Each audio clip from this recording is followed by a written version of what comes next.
ಕೊಲೆ ಈ ಶಬ್ದ ಕೇಳಿದ್ರೆ ಚಾಲೆಂಜಿಂಗ್ ಸ್ಟಾರ್ ದರ್ಶನ್ ಕನಸಿನಲ್ಲೂ ಬೆಚ್ಚಿ ಬೀಳೋ ಪರಿಸ್ಥಿತಿ ಬಂದಿದೆ.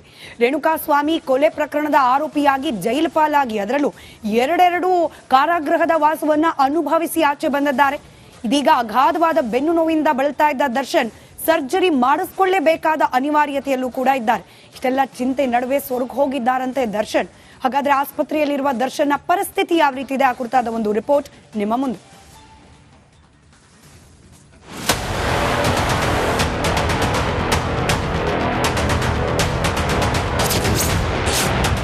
ಆಸ್ಪತ್ರೆಯಲ್ಲಿ ಸೊರಗಿದ ಸಾರಥಿ,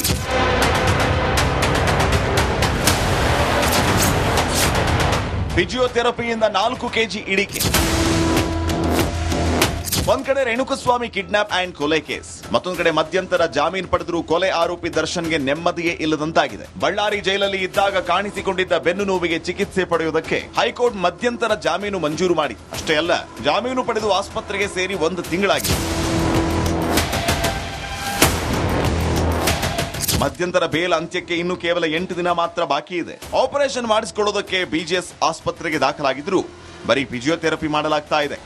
ಈ ನಡುವೆ ಶಾಕಿಂಗ್ ಸಂಗತಿಯೊಂದು ಹೊರಬಿದ್ದಿದೆ. ಹೌದು, ರೇಣುಕಸ್ವಾಮಿ ಕೊಲೆ ಆರೋಪಿ ದರ್ಶನ್ ಆಸ್ಪತ್ರೆ ಸೇರಿದಾಗಿನಿಂದ ಈವರೆಗೆ ಬರೋಬ್ಬರಿ 4 ಕೆಜಿ ತೂಕ ಇಳಿಕೆ ಕಂಡಿದ್ದಾರಂತೆ. ನಿರಂತರ ಚಿಕಿತ್ಸೆಯಿಂದ ತೆಳ್ಳಗಾದರ ನಟ ದರ್ಶನ್ ಅನ್ನೋ ಪ್ರಶ್ನೆ ಉದ್ಭವವಾಗಿದೆ. 1 ತಿಂಗಳಲ್ಲಿ ದರ್ಶನ್ ತೂಕದಲ್ಲಿ 4 ಕೆಜಿ ಇಳಿಕೆಯಾಗಿದೆ.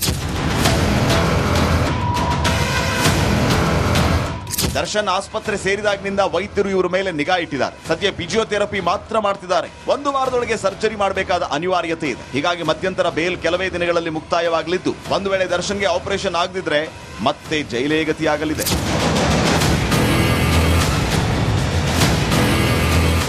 Deepti Tolpadi, metro bureau, republic Kannada. ಬೇಕೋ ಬೇಡವೋ ಸರ್ಜರಿ ಮಾಡಿಸ್ಕೊಳ್ಳೇಬೇಕಾದ ಅನಿವಾರ್ಯತೆಯಲ್ಲಿ ಸಿಲುಕಾಕೊಂಡಿದ್ದಾರೆ ದರ್ಶನ್. ಯಾಕಂತಂದ್ರೆ ಸರ್ಜರಿ ಮಾಡಿಸ್ಕೊಳ್ಳದೆ ಹೋದ್ರೆ ಇದೇ ವಿಚಾರವನ್ನ ಮುಂದಿಟ್ಕೊಂಡು ರೆಗ್ಯುಲರ್ ಬೇಲ್ ಅರ್ಜಿಯ ವಿಚಾರಣೆ ಸಂದರ್ಭದಲ್ಲಿ ಎಸ್ಪಿಪಿ ಪ್ರಸನ್ನ ಕುಮಾರ್ ಅವರು ಚಾಟಿ ಬೀಸೋ ಸಾಧ್ಯತೆಗಳು ಕೂಡ ದಟ್ಟವಾಗಿದೆ. ಹೀಗಾಗಿ ಎಲ್ಲಾ ಬೆಳವಣಿಗೆಗಳ ನಡುವೆ ಅಂತೂ ಇಂತೂ ದರ್ಶನ್ಗೆ ಸರ್ಜರಿಯ ಡೇಟ್, ಸರ್ಜರಿ ಮುಹೂರ್ತ ಫಿಕ್ಸ್ ಆಗಿದೆ ಅನ್ನೋ ಮಾಹಿತಿ ಇದೆ. ಈ ಕುರಿತಾದ ಒಂದು ರಿಪೋರ್ಟ್ ನಿಮ್ಮ ಮುಂದೆ.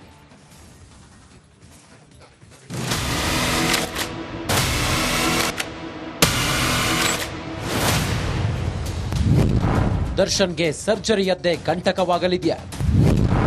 ಎಸ್ಪಿಪಿ ದಾಳಕ್ಕೆ ಪ್ರತಿದಾಳ ರೆಡಿಯಾಗಿದೆಯಾ?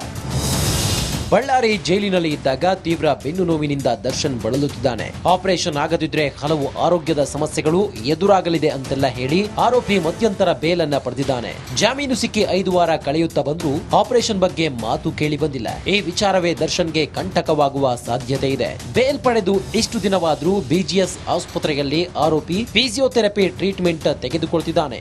ಆದ್ರೆ ಈವರೆಗೆ ಸರ್ಜರಿ ಬಗ್ಗೆ ಯಾವುದೇ ಮಾಹಿತಿ ಲಭ್ಯವಾಗಿಲ್ಲ. ಇದನ್ನೇ ಅಸ್ತ್ರವಾಗಿಸಿಕೊಂಡು ಆಕ್ಷೇಪಣೆ ಸಲ್ಲಿಸಲು ಎಸ್ಪಿಪಿ ಪ್ರಸನ್ನ ಕುಮಾರ್ ಸಜ್ಜಾಗಿದ್ದಾರೆ. ಆದ್ರೆ ಇದಕ್ಕೆ ತಿರುಗೇಟು ನೀಡಲು ದರ್ಶನ್ ಪರ ವಕೀಲರು ಮುಂದಾಗಿದ್ದಾರೆ.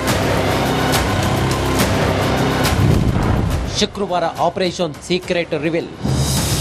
ದರ್ಶನ್ ಆಪರೇಷನ್ಗೆ ಶುಕ್ರವಾರ ಮುಹೂರ್ತ ಫಿಕ್ಸ್ ಆಗುವ ಸಾಧ್ಯತೆ ಇದೆ. ಅಂದು ಕೋರ್ಟ್ಗೆ ಮಾಹಿತಿ ನೀಡಲೇಬೇಕಾದ ಅನಿವಾರ್ಯತೆ ದರ್ಶನ್ ಪರ ವಕೀಲರಿಗಿದೆ. ಅಲ್ಲದೆ ಎಸ್ಪಿಪಿಯು ಶುಕ್ರವಾರ ವಾದದಲ್ಲಿ ಈ ಬಗ್ಗೆ ಪ್ರಶ್ನೆ ಎತ್ತಲಿದ್ದಾರೆ. ಕೋರ್ಟ್ನಲ್ಲಿ ಶುಕ್ರವಾರ ಆಪರೇಷನ್ ಬಗ್ಗೆ ಸ್ಪಷ್ಟ ಮಾಹಿತಿ ನೀಡಲಿದ್ದಾರೆ. ಶುಕ್ರವಾರದಂದು ದರ್ಶನ್ ಆಪರೇಷನ್ ಕುರಿತು ಕೋರ್ಟ್ಗೆ ಸಿವಿ ನಾಗೇಶ್ ಕಂಪ್ಲೀಟ್ ಮಾಹಿತಿ ನೀಡಲಿದ್ದಾರೆ. ಮಾಹಿತಿ ನೀಡಿ ರೆಗ್ಯುಲರ್ ಬೇಲ್ ಪಡೆಯುತ್ತಾರೋ ಅಥವಾ ದರ್ಶನ್ ಮತ್ತೆ ಜೈಲು ಪಾಲಾಗ್ತಾನ ಕಾದು ನೋಡಬೇಕು.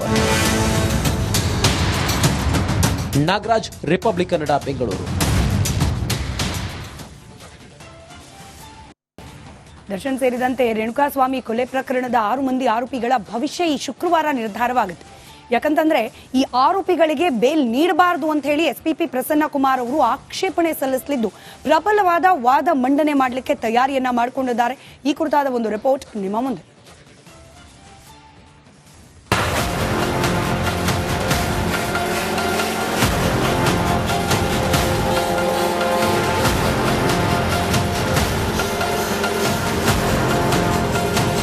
ಮಧ್ಯಂತರ ಜಾಮೀನಿನ ಮೇಲೆ ಹೊರಗಿದ್ರೂ ದರ್ಶನ್ಗೆ ರೆಗ್ಯುಲರ್ ಬೇಲ್ ಮೇಲಿರುವ ಟೆನ್ಷನ್ ಕಡಿಮೆಯಾಗಿಲ್ಲ. ರೇಣುಕಸ್ವಾಮಿ ಕೊಲೆ ಕೇಸ್ನಲ್ಲಿ ದರ್ಶನ್ ಸೇರಿ 6 ಆರೋಪಿಗಳ ಜಾಮೀನು ಅರ್ಜಿ ವಿಚಾರಣೆ ನಡೆಯುತ್ತಿದ್ದು ಶುಕ್ರವಾರ ಬೇಲ್ ಭವಿಷ್ಯ ಗೊತ್ತಾಗಲಿದೆ. ದರ್ಶನ್ ಟೀಮ್ಗೆ ಶುಕ್ರವಾರ ಶುಭವಾಗಲಿದೆಯಾ? ಜಾಮೀನು ಅರ್ಜಿಗೆ ಎಸ್ಪಿಪಿಯಿಂದ ಆಕ್ಷೇಪಣಾ ಅರ್ಜಿ. ಶುಕ್ರವಾರ ಹೈಕೋರ್ಟ್ನಲ್ಲಿ ದರ್ಶನ್ ಸೇರಿ 6 ಆರೋಪಿಗಳ ಜಾಮೀನು ಅರ್ಜಿಗೆ ಎಸ್ಪಿಪಿ ಪ್ರಸನ್ನಕುಮಾರ್ ಆಕ್ಷೇಪಣೆ ಸಲ್ಲಿಸಲಿದ್ದಾರೆ. ಎಸ್ಪಿಪಿ ವಾದದ ಮೇಲೆ ಎಲ್ಲರ ಜಾಮೀನು ಭವಿಷ್ಯ ನಿರ್ಧಾರವಾಗಲಿದೆ. 28/11/2024ರಂದು ದರ್ಶನ್ ಪರ ವಕೀಲರ ಸಿವಿ ನಾಗೇಶ್ ದೀರ್ಘ ವಾದ ಮಂಡನೆ ಮಾಡಿದರು. ಸಿವಿ ನಾಗೇಶ್ ಬೆಂಕಿ ವಾದ. ಪ್ರತ್ಯಕ್ಷ ಸಾಕ್ಷಿಗಳ ಬಗ್ಗೆ ವಾದ ಮಾಡಿದ ನಾಗೇಶ್, ಶೆಡ್ ಕೆಲಸಗಾರ ಪುನೀತ್ ಹೇಳಿಕೆ ನಂಬುವಂತಿಲ್ಲ. ದರ್ಶನ್ ಕೇಸ್ನಲ್ಲಿ ಐ ವಿಟ್ನೆಸ್ಗಳೇ ಇಲ್ಲ. ಪೊಲೀಸರೇ ಸುಳ್ಳಿನ ಕತೆ ಕಟ್ಟಿದ್ರು. 1300 ಪುಟಗಳ ಚಾರ್ಜ್ ಶೀಟ್ನಲ್ಲಿ ಏನೂ ಇಲ್ಲ. A8 ಆರೋಪಿ ರವಿಶಂಕರ್ ಪ್ಯಾಂಟ್ ಬದಲಿಸಿದ್ದೇ ಪೊಲೀಸರು ಎಂದು ನಾಗೇಶ್ ವಾದಿಸಿದ್ರು.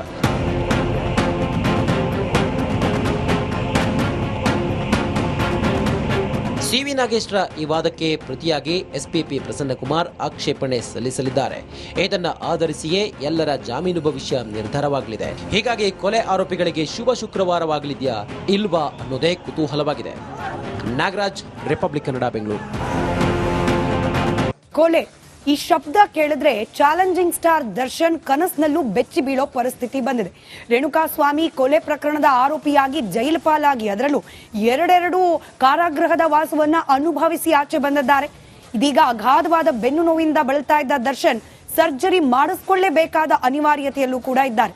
ಇಷ್ಟೆಲ್ಲ ಚಿಂತೆ ನಡುವೆ ಸ್ವರ್ಗ ಹೋಗಿದ್ದಾರಂತೆ ದರ್ಶನ್.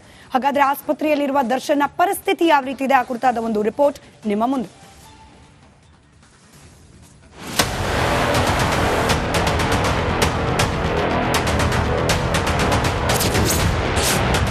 ಆಸ್ಪತ್ರೆಯಲ್ಲಿ ಸೊರಗಿದ ಸಾರಥಿ.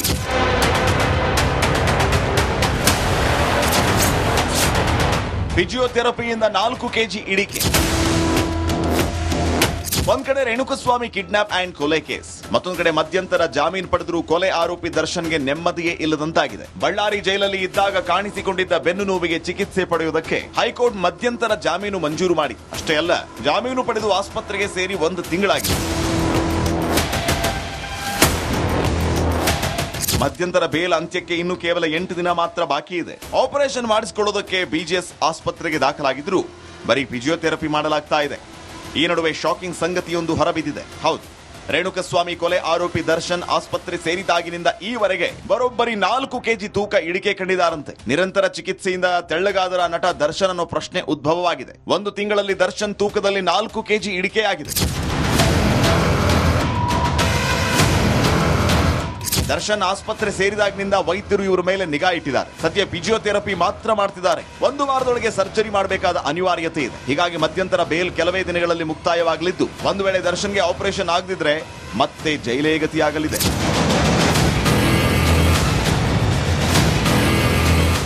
Deepti Tolpadi, metro bureau, republic Kannada.